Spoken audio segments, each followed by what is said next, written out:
Greetings, my fellow travelers. My name is Xyla, your cosmic narrator, and this is Higher Strangeness. Thank you for joining me. Tonight, I want to explore Native North American culture and their connection to the stars. How for millennia, they have been passing down stories describing beings they call their star ancestors, entities who visited and still do visit our planet to impart knowledge on our species. I also want to discuss the plausibility of these stories and why I indubitably believe them.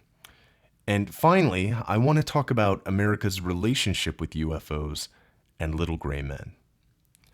However, before we go there, I would like to mention that along with our regular longer episodes like this one, I've decided to sprinkle a couple vignettes as ongoing shows between episodes.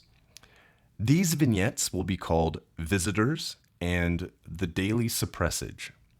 Visitors will be mostly about UFO sightings, stories, video clips, along with some paranormal experiences, while The Daily Suppressage will be focused on news and current events from around the world, probably more like a weekly wrap-up. There will be no rhythm to these shows. I'll most likely just be posting things I enjoy or find relevant at random intervals between our regular episodes. Please keep an eye out for those. So before we start reverse engineering this whole topic, let's smoke about it. The flower I'm enjoying tonight is called Sour Tangy. It's a cross between East Coast Sour Diesel and Tangy. We sell a ton of this stuff. I dig it mostly because it not only gives me that creative focus I love to have while writing, but it also provides a dreamy sort of window on the world while still conscious. I've come up with some pretty original ideas while smoking Tangy. Let me tell you.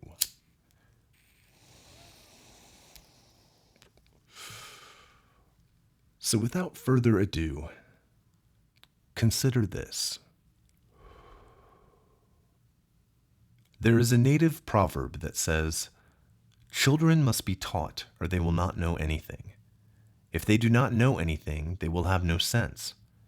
If they have no sense, they will not know how to act."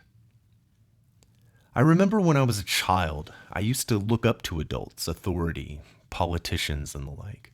Some inspired awe in me, some fear, and some inspiration. But I grew out of that way of thinking a long time ago. I don't even think I know that person anymore. Now I look at most politicians, celebrities, and scientists as children, bickering and biting, pickpockets and propagandists, demeaning one another and lowering our vibration in the process. What a horrible example our civilization has become for our children and ourselves.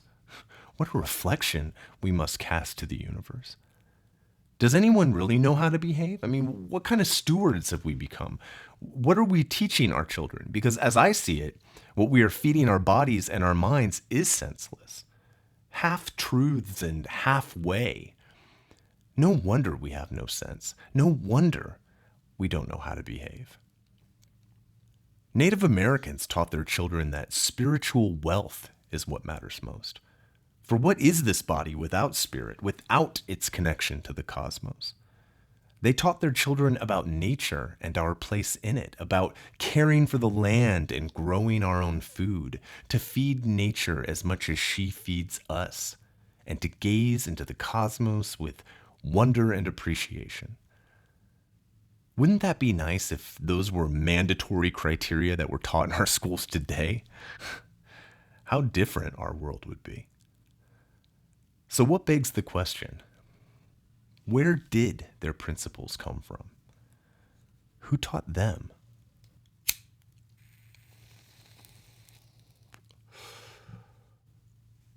If we travel to eastern Utah, we just might get the answers we are looking for. In a dry, desert visage just west of the Utah-Colorado line, there's an old coal town called Sago.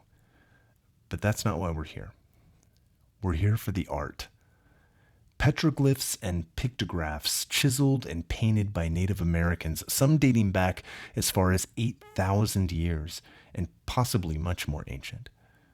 Sago Canyon is considered a very rare place because not only is the art well preserved, but there are actually several different eras of art represented on the canyon walls that span thousands of years. These range from the Fremonts and the Anasazi, the most recent additions in the last couple thousand years, all the way back to ancestors we call the archaic people, because we honestly just don't know that much about them. I guess the ones I find the most interesting are probably the ones we know the least about. This archaic period, that some date to be between 2,000 and 8,000 years old, but again, probably much older, this is the one I find most fascinating. There's something haunting about these figures. Their anthropomorphic forms like ghosts of ancient sentinel insects. Look at their eyes. Are they large or are they void? And what is with the antenna? Spooky and beautiful and cosmic. Absolutely cosmic. These works of art sing the same songs as their southwest cousins. In Southern California, the Blythe Geoglyphs, just east of the Big Maria Mountains, they contain human figures, animals, and numerous spirals. These works of art, just like the Nazca lines of Peru, are so large that they can only be recognized from the sky. Who are they making these for, and why? Ask almost any Native American elder where her ancestors came from, and she will tell you definitively the stars. They were our teachers, our inspiration, and our friends.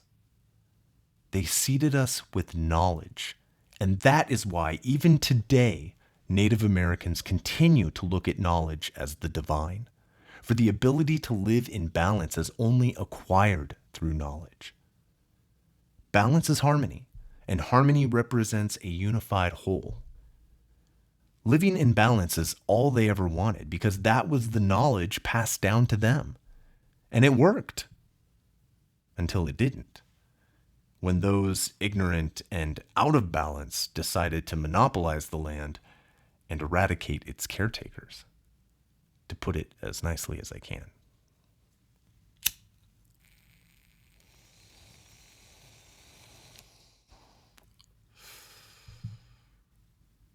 Native American culture teaches that evolution is not negative. It's just changes, and everything is always in a state of change.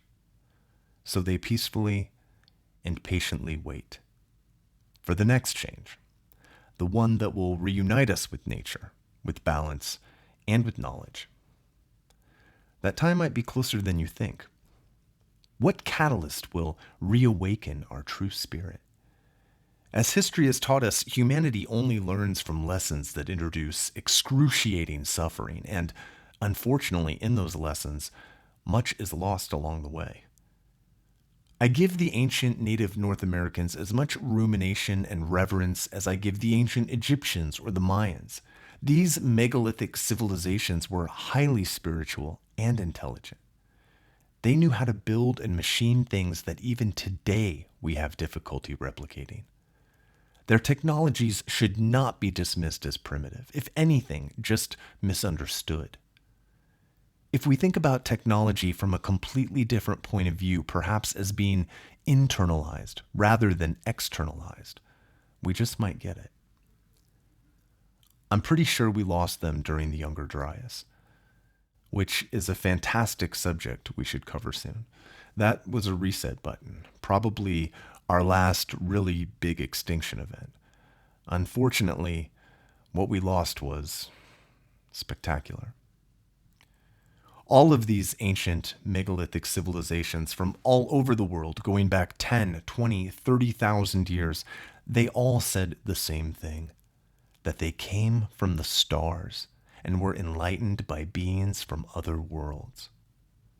Whether it's the Book of Enoch and the Watchers, the Sumerian Anunnaki, or the Chuhukan of the Hopi, They are all stories that will make the goose flesh rise on your arms and give you pause.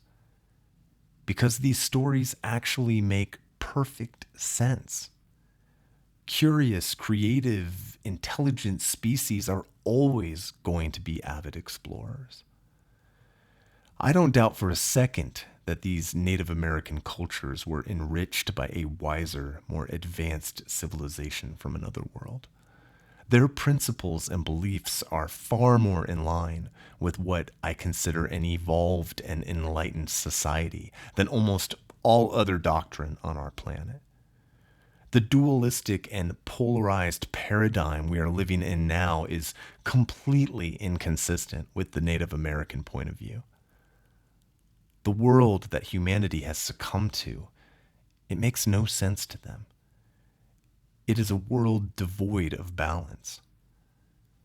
And although as a culture, we have, in my opinion, subtly embraced the idea that we may not be alone in the universe, I don't think we have truly given it much thought.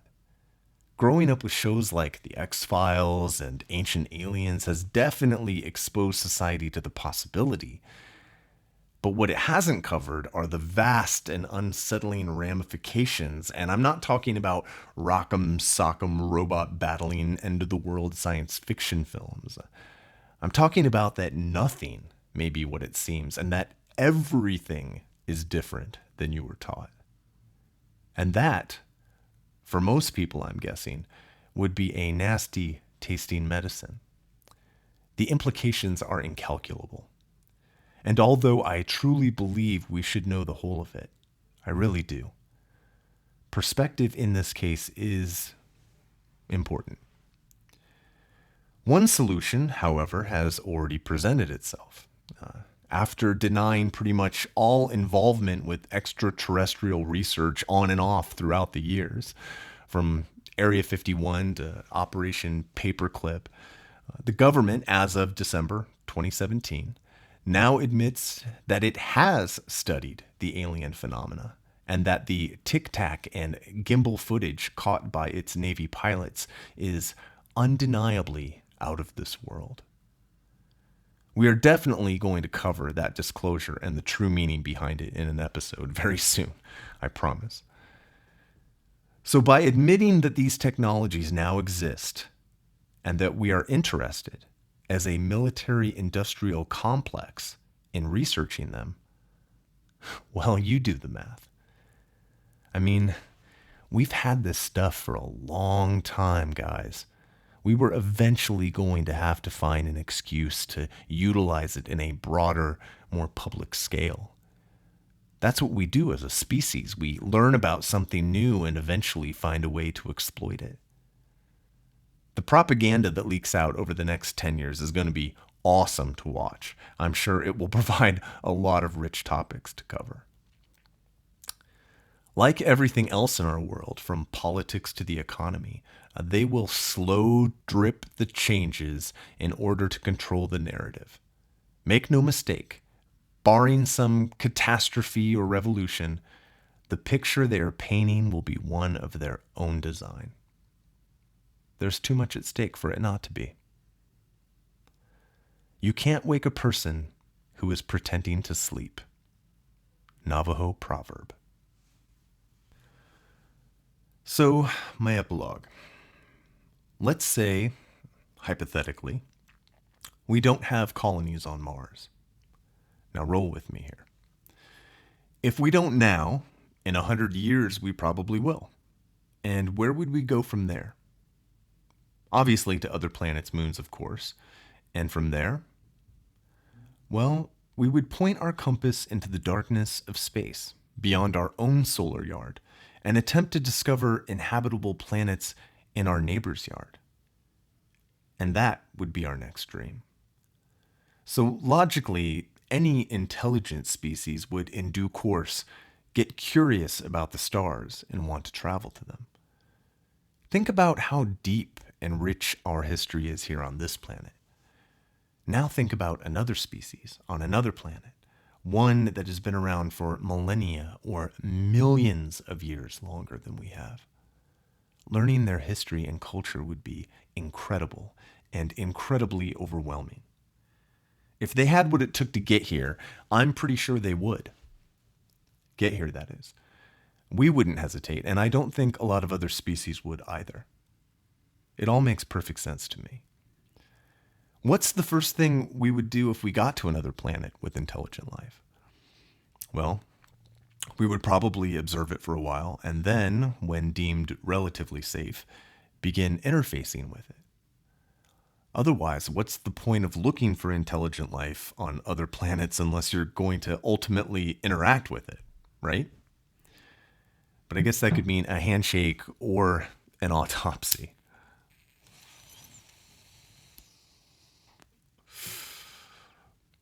Make no mistake, they are here, and they have been here for a long, long time.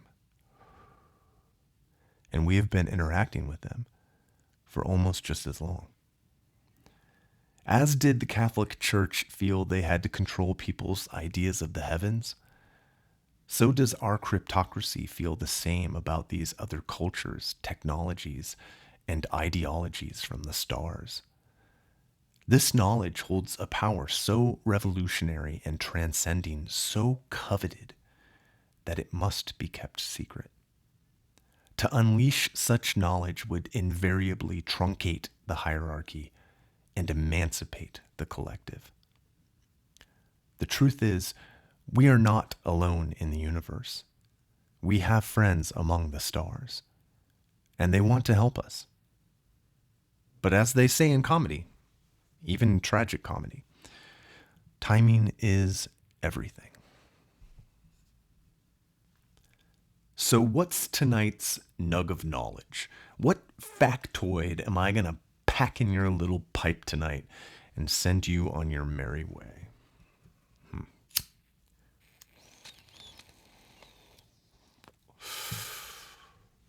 In the desert of Arizona, near the Four Corners region, there is a rock, and on this rock is written the life plan of the Hopi people.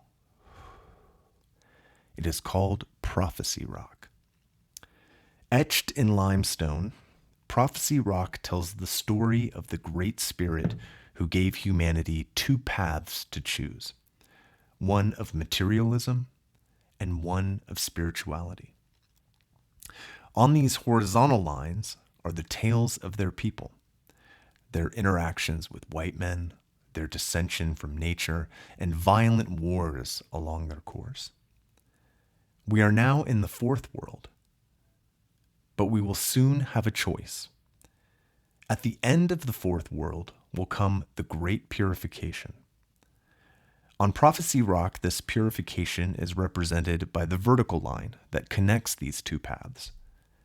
It is the point where humanity, in its current state, will have the choice to reunite with its spiritual path, therefore surviving the coming purification and entering the fifth world, one of bliss, knowledge, balance, and abundance. However, the Hopi say that just before the Great Purification, there will be signs. The world will be in a state of unrest. The ground will swell, mountains will burn, and oceans will migrate. The climate will change. Earth will change, as she always has and always will. But during this particular change, Earth will be home to our species, misfit flies fixed in the infinite cosmic soup. When the dust is settled and the world is silent, perhaps the quiet will amplify our spirit, and we will finally be home again. I'd like you to put that in your pipe and smoke it. As always, I would like to thank my art collective and colleagues here at Music of Wolves, Earthship, our self-sustaining Earth campaign focused on communities and gathering, Magic, our cannabis branch, Vimana, and finally Scorpio, who keeps the jams a-comin'. Like them, I am here to share, advise, and to help you prepare for what is coming all the while attempting to entertain you during the process, which I hope I was successful in doing. Please like, subscribe, and share. We are a spirited community of artists and practitioners who humbly hold out our hats. Donadago Haya, or until we meet again.